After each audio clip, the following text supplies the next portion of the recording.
আসসালামু আলাইকুম। কি অবস্থা সবার? সবাই কেমন আছেন? সবাইকে ওয়েলকাম করছি আমার নতুন একটি ভিডিওতে। অনেকদিন পর একটি লং ভিডিও নিয়ে আসলাম। আসলে কেন জানি ভিডিও মেক করা, ভিডিও এডিট করা, ভয়েস ওভার সব কিছুর প্রতি একটা অনীহা চলে আসছে।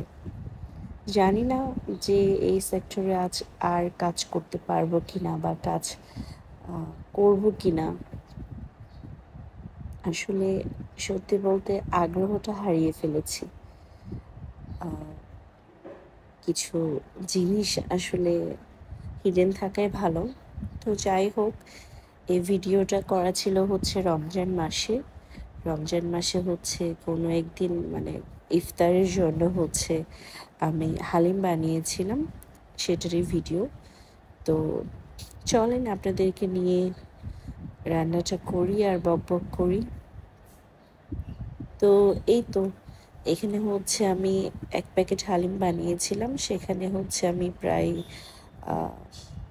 1 কেজির কাছাকাছি মাংস দিয়েছি। 1 কেজি হবে না, একটু কমই হবে। তো ওটাকে হচ্ছে আমি হালিমের মশলা দিয়ে কষিয়ে নিচ্ছি।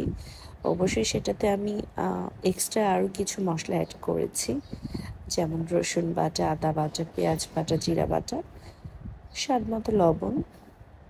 তো যাই হোক, এখন হচ্ছে মাংসটাকে আমি কষিয়ে নিচ্ছি। আর হালিম আসলে আমি লাইফে হয়তো এটা সেকেন্ড টাইম বানাইলাম, কারণ আমি এই জিনিসটা নিজেও খুব একটা পছন্দ করি না। আসলে রোজায় মানে তেমন একটা রান্না করা হয় না, কেন জানি এই জিনিসটা আমার কাছে খুব একটা ভালো লাগে না।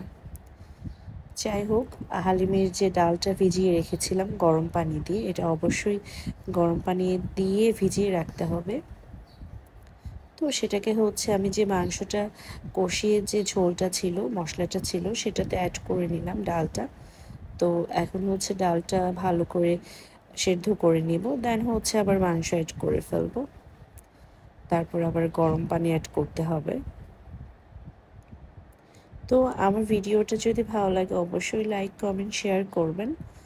যারা কিনা নতুন অবশ্যই আমার পেজটাকে ফলো করবেন। যারা ইতিমধ্যে আমার পরিবারের সদস্য তাদেরকে অনেক অনেক ধন্যবাদ। আর যারা ইউটিউব থেকে দেখছেন অবশ্যই আমার চ্যানেলটা সাবস্ক্রাইব করবেন। আর যদি ভালো লাগে ইউটিউব থেকে পেজে আসবেন, আর যারা পেজ থেকে ভিডিও দেখছেন তারা যদি ভালো লাগে আমার ইউটিউব চ্যানেলে যেতে পারেন, সেম নেম মানে সেম নামে। তো যাই হোক, আজকে আমার হালিম যে রান্না করলাম, হালিমের রেসিপিটা কেমন হয়েছে অবশ্যই জানাবেন। আর আমার গলাটা একটু বসে গেছে, এই জন্য ভয়েস এরকম হলো। তো ঠিক আছে, সবাই ভালো থাকবেন, আমার জন্য দোয়া করবেন। আল্লাহ হাফিজ।